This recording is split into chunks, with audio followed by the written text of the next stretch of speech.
Yan, so what's up mga farmers, welcome back to my channel, Sir Chad Farmer, ang guro magsasaka ng sibungas, Cebu, Philippines.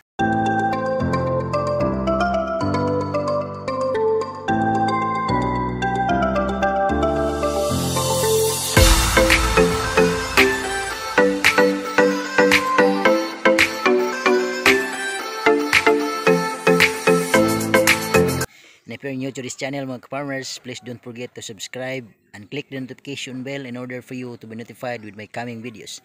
Thank you and enjoy this vlog.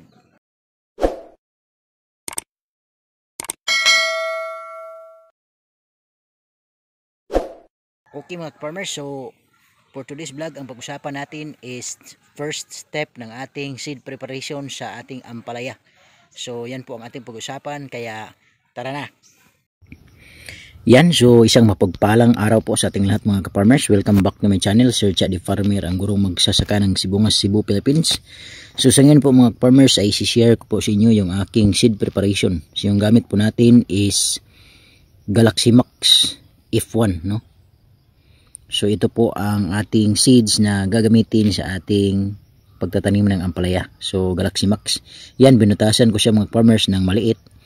Yung tama lang na makalabas yung ating mga seeds. So ito yung mga seeds na aking piniprepare mga farmers. So ang lahat ng seeds na ito ay 125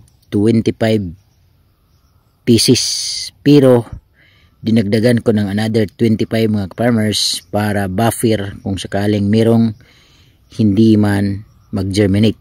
So overall na aking nilabas sa lata ng ating Galaxy Max is 150 seeds. So yung lata pala ng ating Galaxy Max mga farmers is 250 seeds. So nakuha natin ng 150, and then itong balde na ito mga farmers ay may laman na tubig. Dito natin ilalagay yung mga seeds natin. Okay, so ibababad po natin yung seeds mga farmers dito sa balde na may laman na tubig for 24 hours. So yan, bababad natin mga farmers. So yun po ay first 10 seeds, and then ito is ika 20 na seeds, ika 30 ito mga farmers.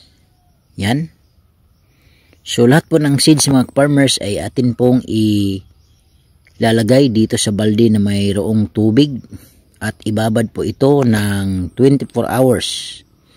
Ito po ang unang step sa ating seed preparations.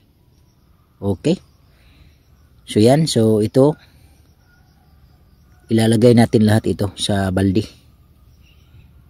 at ibabad natin. Okay? So sa mga may plano naman na mag ampalaya farming, pwede nyo po itong gayahin o nakadepende po sa inyo kung paano po ang seed preparation. Pero ito po ay aking nakuha na idea o nakopya mula doon sa aking mga mentors, no? So shout out pala sa aking mga mentors, dalawang mentors natin. So dito sa bayan ng Cebu, especially po sa Argao at Sibungas, Cebu. So sa Argao, Cebu, especially sa Montpelier, Argao, Cebu, shout out sa aking mentor, Jopel de Farmer, anak ni Matoy.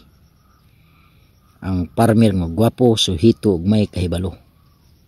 Okay? And then also, shout out to my mentor in Alambihod and Manatad, Cebu. No? Walang iba, ang pinakagwapo, batang bata. Agaw Pino Taminadi, aka Pinos Vlog.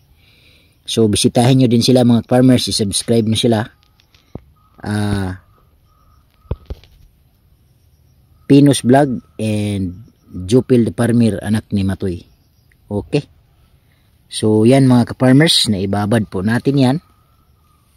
So 24 hours po mga farmers. So ang time natin ngayon is 9:30. Okay, sa gabi. So bukas ng 9:30, exactly 24 hours ay kukunin na po natin itong ating mga seeds. Okay? And then ilipat natin sa ating step 2. So yung step 2 mga farmers is gagawan din natin ng video. Okay? So for now, yan lang siguro mga farmers. Maraming salamat.